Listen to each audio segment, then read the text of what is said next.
ইয়া রাব্বাল আলামিন। আল্লাহ, তুমি না কোরআনে বলেছো বান্দা যতই গুনাহ করবে আমার কাছে তাওবা করলে আমি তোমারে মাফ করে দেব। মনে বড় আশা নিয়ে আল্লাহ তোমার শাহী দরবারে ভিক্ষুকের মতো হাত বাড়াইলাম। তুমি যদি ক্ষমা না করো, কে আমাদেরকে ক্ষমা করবে? কে আমাদের মাফ করবে? ভিক্ষুকে একজনের কাছে ভিক্ষা না পেলে আরেকজনের কাছে পায়। এক দুয়ার থেকে বিতাড়িত হলে আরেক দুয়ারে যায়।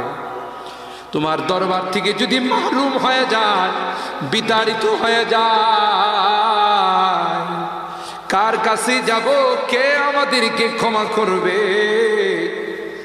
মালিক রে, কাঙ্গালের মতো হাত বাড়াইলাম, তাওবা করতেছি, আর জীবনে কোনোদিন নামাজ ছাড়ব না, আর জীবনে কোনো গুনাহ করব না, আর জীবনে কোনোদিন বেপরদায় চলব না, আর কোনোদিন সুদী লেনদেন করব না। কিয়ামতের কঠিন ময়দানে আমাদেরকে তুমি গুনাহগার বলে ডাক দিও না।